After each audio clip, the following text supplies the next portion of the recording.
Go. Good afternoon, everybody. Welcome to our second LinkedIn Live of the year. So we host these sessions. We've got another 4, and then we've got another set to do in April and May, and we're going to continue them. But essentially, we host these sessions to show off some of our ConeX members and our service providers so they can chat a little bit more about the level of support they offer to the brilliant UK manufacturing space. So today we've got Helen Phillips hosting the session, and I'll hand over to her shortly to introduce the rest of the panel that she's brought along. So anyone watching along live with us on LinkedIn, feel free to comment and send messages, and we'll make sure any questions get put to the panel as we go. So let's get started. So I'll hand over to you, Helen, to introduce everyone, and then we can go from there. Thank you, Sam. I'm Helen Phillips from Mustard Advisors, and we help business owners, as we say, to have more time, more money, and more fun. And a lot of that is around helping business owners with their exit plans and helping them to scale their businesses. So with me today, I've got Barry Lee from LBA Corporate and Matthew Denny from Bevan Buckland. So Barry, would you like to do a quick introduction? Tell us about yourself. Yes, sure. Thank you, Helen. Good afternoon, everyone. My name is Barry Lee, and I'm a co-founder and owner of LBA Corporate, Lee Business Advisory. We're a specialist advisory boutique, to give us our posh phrase. We work with owner-managed and family-owned businesses when they seek to exit their business, sell it, or exit in whichever way we feel is appropriate, or to perhaps acquire a business, or they are looking to attract investment into their business. I guess our real USP is that we work with family-owned and owner-managed businesses, so we tend to work in that specific space rather than large corporate. Thank you. And Matthew, would you like to tell us more about yourself? Yes, thanks, Helen. I'm Matthew Denny. I'm a tax partner at Bevan Buckland. It's a accountancy firm where we're South Wales based, with offices in Swansea, Haverfordwest, Pembroke, and recently Cambridge, which is very nice. We sort of offer the full suite of accountancy services, as you probably imagine. My personal background is tax. Began life in the Big Four and had a bit of experience of private equity and transactions. So spent a lot of time, helping clients in the lead up to a transaction, and indeed with looking after the transaction itself. Thank you. Thank you. So the subject today is all about when is it the right time to start thinking about your exit plan? And lots of people watching this will think, well, I've got plenty of time yet to think about that. But the point is, there's some really good business benefits of thinking about your exit plan now rather than leaving it to later.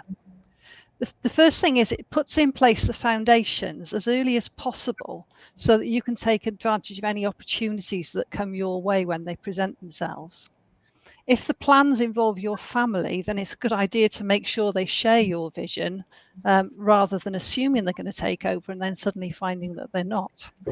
And the things that you do to make your business more valuable for sale will also make your business more profitable and better run.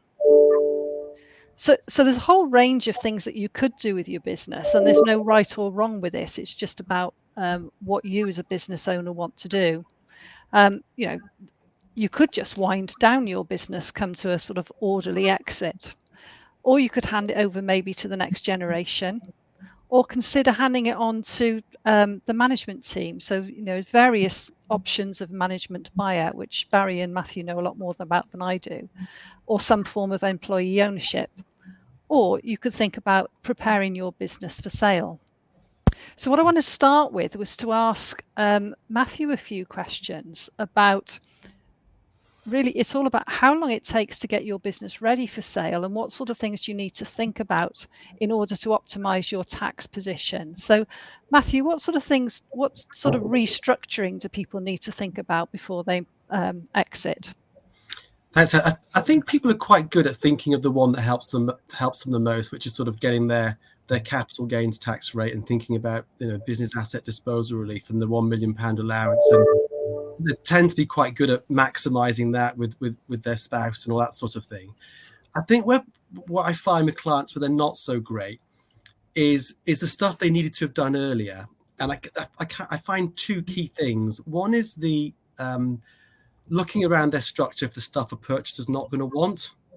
the amount of companies that end up with all sorts of stuff, typically properties, but even properties a purchaser might not want, and the sort of structure that they can done beforehand possibly to tidy things up. And the one that always amazes me as being the one they seem to pay least attention to is how compliant they are. So I think a lot of people think that if their accountant thinks something's okay, then it must be okay. And the fact they don't get an inquiry from HMRC, they then think, well, it must all be okay. What we tend to find is that the due diligence being done by the purchaser on your how compliant your tax affairs are, and that's everything, the VAT, the pay-as-you-earn, the corporation tax. There's just so much more scrutiny than is very often brought by HMRC. And given that HMRC can go back between 4 and 6 years, depending on the specific circumstances, and very rare to be 20, that would have to be something pretty terrible. I think that's where you've almost got to start. You've got to almost change your mindset to look, how do I want to run this business now and make sure it's completely compliant so I don't have any headaches later on? Because in a sense, that can be more costly in terms of warranties, indemnities and things like that, or just the deal not happening, than focusing about, will I get my £1 million business asset disposal relief allowance or won't I? So unfortunately, it means you've got to start early. is the truthful answer. I hope that's helpful. Yeah, I think that was going to be my next question, really, is how long do you think it takes, all of this restructuring and optimizing the tax position? How much time do people need to allow? Well, when a due diligence will generally go back at least 4 years, because that's sort of the inquiry window for the normal inquiry window for disclosure. The restructuring of assets that you don't want, it really depends on how complicated they are. And it might be that sometimes you just have to accept that you won't be able to afford to deal with that restructuring. What I always say is putting companies together is quite easy. Taking things apart is always much more difficult and costly. So sometimes you won't do anything. You'll just understand what the issues are, and you'll accept that what will actually happen is you'll buy stuff back. So you'll sell the business, wherever it is, pay all your capital gains tax. And if that means you've got to buy a property back out and incur the stamp duty or land transaction tax, so be it. But a good accountant will be able to sort of make you aware of these things and help you out with the relevant timing. And realistically, if you're saying to your accountant, well, I'm thinking about exiting, they will sort of hopefully, ideally, shepherd you as you go. So you shouldn't have to worry about the timing. Your accountant should ideally be the one to sort of do that worrying for you. At least that's what I try to do, if that makes sense. And what sort of things can go wrong, or what sort of things can take business owners by surprise? Well, so the due diligence, certainly things they thought were okay, not standing up to scrutiny. The horror stories tend to be around business asset disposal relief and thinking they've got the qualifying conditions sorted out, and then realizing that there's been an EMI issue of shares and it takes someone below the 5%.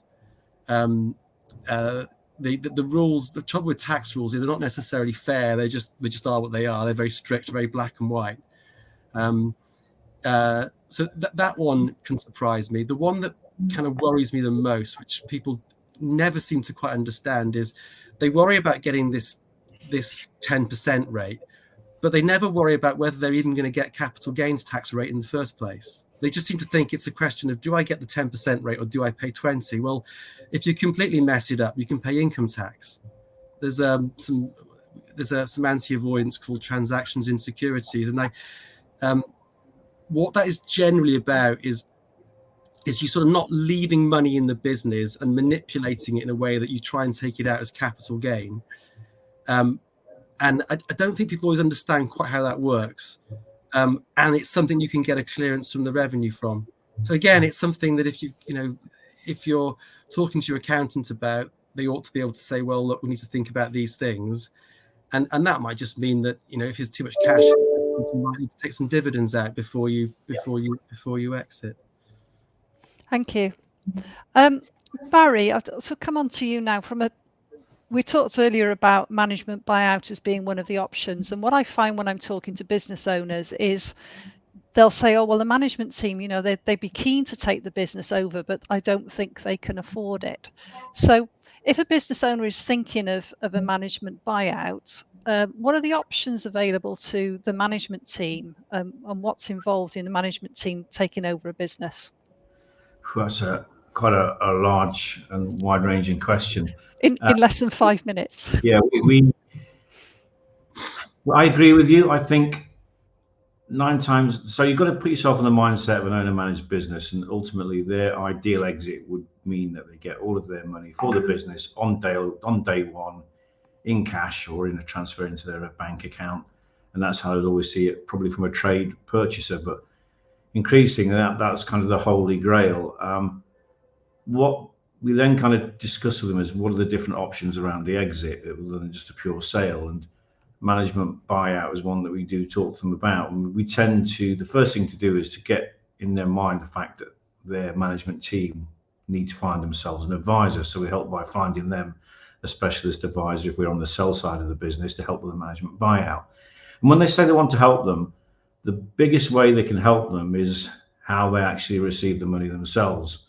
So if you're looking to do an MBO and, let's say you want to pay £1 million for the business, pick a number, it's very unlikely that the management team can dig deep behind the sofa and come up with the funds. So it's about getting them in front of an appropriate funder who can help them raise the funds to complete the transaction. And that can be either usually by way of some kind of debt financing. And what will happen then is they will go out, they'll have to put a stake in themselves. So in any management buyout, they'll be expected to put a percentage of HERP money into it, whatever that might be. And, the man in the pub would tell you maybe it's equivalent of a year's salary, or it's equivalent to paying the fees for your side of the transaction. So they will have to put some kind of stake in, but the first way to help them is for them to realise they don't have to find themselves from their own resources the whole amount of the purchase price of the business, but it will undoubtedly involve taking some finance on. So it's making sure that they understand what the requirements are of them in kind of borrowing the money to buy the business. That will usually involve giving some kind of personal guarantee, be it limited or open-ended. And so it's making sure they're aware of what are their responsibilities around the debt that they're going to be taking on in the business to buy the business. So when you're looking at that, the easiest way a vendor can help their management team to acquire the business is to look at how they receive the money. It may well be that they reduce their expectation around how much they get day one and how much of the purchase price they will then take over a deferred period, be it over 12, 24, 36, 48 months.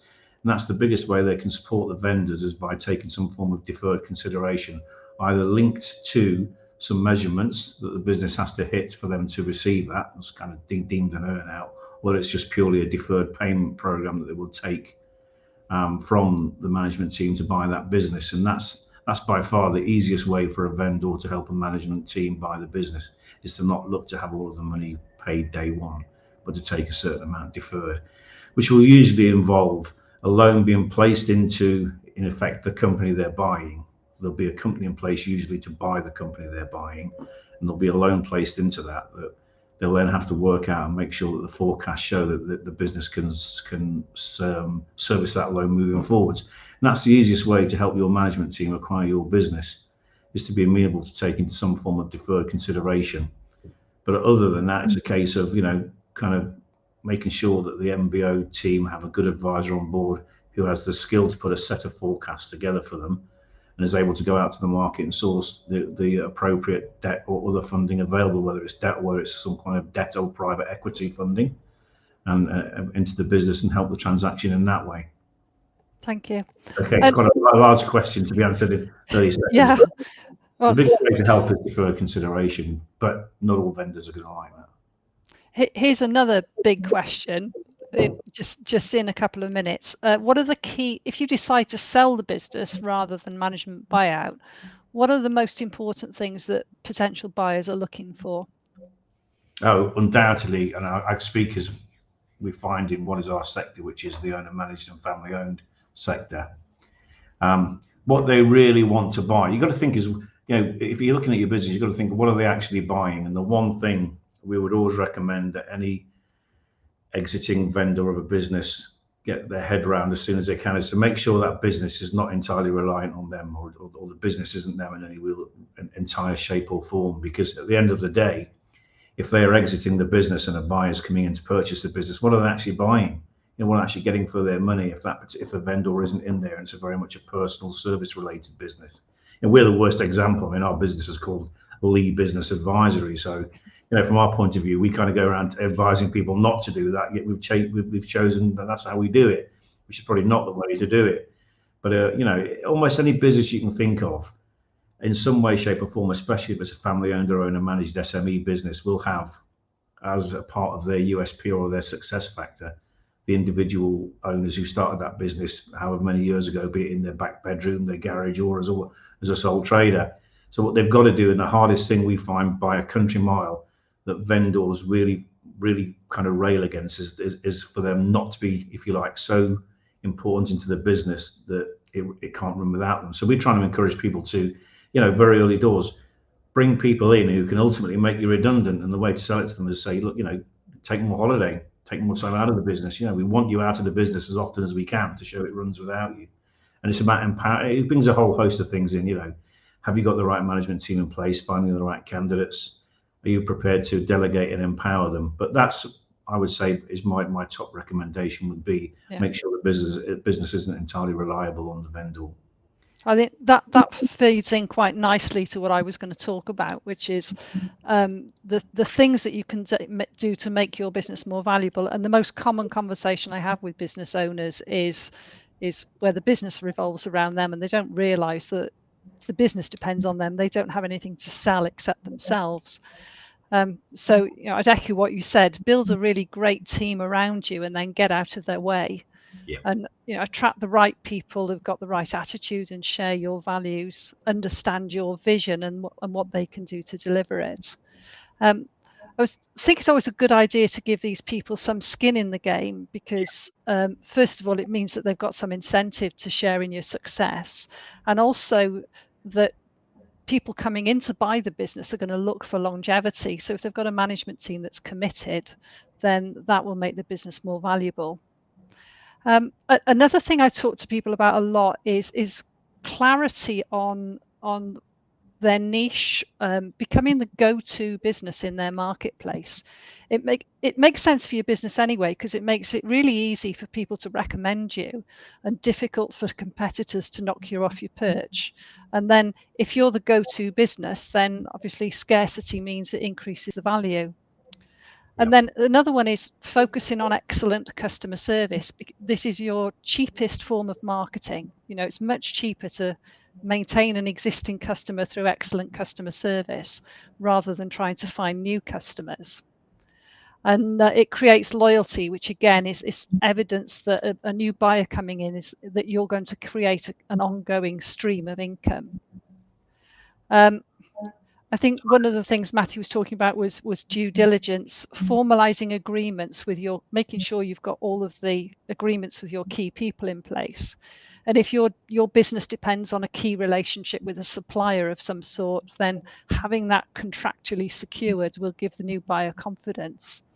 And then finally, systemizing your business. So find the simplest, most efficient way to achieve consistent results for your business. So whoever's coming in can do what you do and get the same results. And that will give you a better run business and a business that's more profitable. And as a business owner, it'll allow you to take time off and give you the freedom to choose how you spend your time. So I think that covers the main points that I was going to cover. Sam, do you want to ask any particular questions? I mean, you've all done pretty well in terms of my questions that I had written down. You've all absolutely darn them.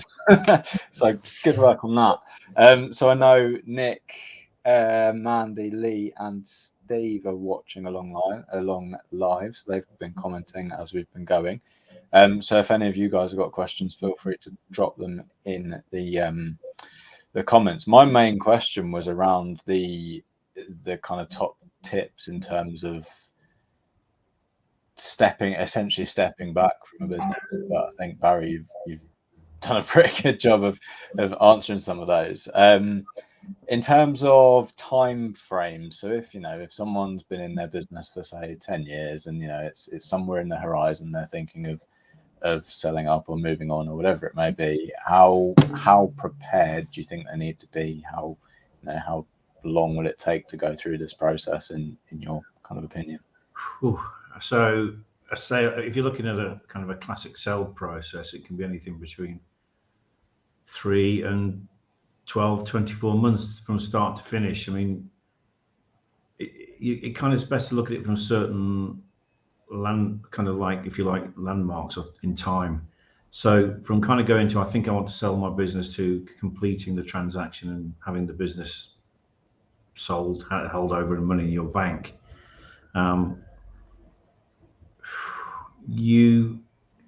If you look at just the start of the process itself, I think it's probably going to take between 3 and 12 months to affect the preparation of the documentation that you need to advertise a business, the marketing, the research, the screening out, the getting the interest, screening out interested parties. And I think something that Matthew mentioned pretty much is key, is that can take anything from, as I say, 3 weeks to 12 months. The real kind of, you're looking at, once you've got your preferred buyer, you've got some kind of heads of terms in place, i.e. outline offer, and there's an exclusivity there, then it already comes down to the due diligence process. And in our experience, that really is kind of almost is how long is a piece of string. I mean, it should really be capable of being done in a matter of weeks, but it can often drag on for months and months. And the way we are advising our clients to be ready for that is to try and prepare, because very often, there will be a form of mandatory legal due diligence, which is usually in the form of a questionnaire, which would cover things you'd expect. And also there will be an element of financial due diligence, which you could argue, again, for the accountants here, would be in a form you would expect. But very often, I say, we're speaking as we find, because we're dealing with owner-managed and family-owned businesses, whereas any professional buyer will look for, up-to-date management accounts, some kind of form of budget or forecasts. And very often, a lot of the businesses we deal with won't necessarily have those documents prepared regularly on a monthly basis themselves. So we try and, at the outset of the process, try and get them into good disciplines about starting to get together, at least a monthly management account pack, or certainly at the very longest, a quarterly management account pack. Start and get down some, if it's just on a templated spreadsheet in Excel, get down some budgets or some forecasts, because buyers will want to see these, and we'll kind of almost expect to see these as a matter of course. But we're never surprised, because we know it, but we're always a little bit kind of trying to focus our clients on, you probably don't do these now, but you need to start and do them and understand them and get them ready, because these are the sort of things, other than the obvious, the compliance side of things that a buyer will want to see. And that really drives the time scale. But I think we kind of say expect anything from 3 months to 12 months from start to finish of a process once you've made your mind up. I think Matthew, I was going to say, Matthew will have an opinion on that, because there's some things you need to do around about up to 3 years in advance, aren't there, to maximise the tax situation. So if I just pick up on what Barry was talking about the timeline, what you're saying, Barry, is that you can condense it if you've got stuff right. So when you're, a lot of times you'll put your accounts together and they'll be fine, they'll get filed, you'll pay your tax, and then you want to, when you come to sell, you might want to not change the accounts, but you might want to think more carefully about how you recognize your income. And it becomes more important. And then you'll find, as you're going through the due diligence process, that perhaps you haven't recognized it as cleverly as you could have done, and to your benefit. So like what Barry says, if you get those, if you're good at that stuff 4 years leading into it, you just get good at it straight away, you do it properly, then when you come to a due diligence, it'll just be so much easier. I've gone through so many where you're telling a client that you really should look at this income recognition more closely, and they go, no, it's all fine. And then when they come to sell, the DD's looking at it, and you sort of lose credibility. And then as an accountant, I look a bit silly, because I'm sort of, they're looking at me going, well, hang on, you've helped prepare these accounts. And I'm going, I know, but they didn't want to listen. So that you've got to think about your business like you're going to sell it from the moment you think you might want to sell it. Absolutely, yeah. I think the other thing, Sam, is that lots of business owners don't realise how long it's going to take them to extract themselves from the business. It can be done quickly, but it normally takes a couple of years. We always advise people to be thinking five or so years before their eventual exit to start making those changes, so that when they do come to sell, they haven't got earn out, and they're not hanging around when they've sold the business to somebody else. Yeah, no, that makes perfect sense. I think, even if you don't have it in your long-term vision to exit or sell the business, you need to know what your long-term vision essentially is, don't you? So every decision you make, you have this kind of long-term target in mind, and that's the kind of route that you're taking throughout the entire life of the business, not just leading up to sale. I think that's quite important to take into account. Adam and Tolu, have you got any questions moving forward? No, the only thing I was going to say was repeating what you were saying is, excuse me, from a business perspective, you want to ensure that your strategy is in place. That for me, that is a base foundational element of any business at a time. You don't want to be winging it. You want a plan in place from there. Then we've got our strategy, systems, people, and processes, and how we operate those 4 areas. The thing that I was also thinking around was what Helen said is, if you're looking to exit a business, that business has to run without you. If it doesn't, you haven't got a business. It's simple as that. Straight as simple as that, because you will struggle selling it from that point of view. Other things that we've done and come across is that when the business is sold, you might even keep the leadership on for 12 months in a performance clause based on where the business is going. So from a growth point of view as well. So there are a number of different ways of doing it. But all the questions I think have been covered. There was one question I noticed from Nick. I don't know if you guys can see the chat along here. It might be one for Matthew to possibly answer. Yeah, I can see it. So the question's about business asset disposal relief, and so it's not untypical for a trading company to collect some investments as you go along. The rule of thumb is what they call the 20% test. So the strict rule says it's got to be a trading company, and it's defined negatively. So a trading company is one that is not substantially one that isn't a trading company, which is like a double negative. But essentially what it means is if 20% or more of your company consists of non-trading assets, you can disqualify the 10% rate. HMRC are generally fairly quite relaxed about cash. The cash is just a byproduct of a successful trading business. It's sort of, if you weren't making money, no one would want to buy you. So there ought to be some cash. Where it becomes quite difficult is if you start to invest in longer term investments, and equities, whilst they're liquid, they have the perception as being longer term investments, so they could push you over the edge of that 20% test. Does that make sense? Yeah. I think there's a secondary question: do they need to be sold and money put back into the business? Well, ideally, yes, and realistically, if you have cash available in your business, the purchaser is going to use your cash to buy you anyway. It normally gets dividended out to the purchase vehicle and sent back to you. So in an ideal world, you would have got rid of those investments within a sensible time frame before selling. I think Barry's nodding, so I must be on the right lines for the question I was asked. Thank you, Barry. Perfect. Okay, so we're just approaching the 30-minute mark. So very quickly, how do we get in touch with the 3 of you? If anyone needs to, where's the best way? Website, LinkedIn, email? What's the best way to reach out to the 3 of you? All of the above. Yeah. I think Perfect. I'll put some comments on the LinkedIn afterwards, but LinkedIn's probably the easiest way to get in touch with me. Okay, brilliant.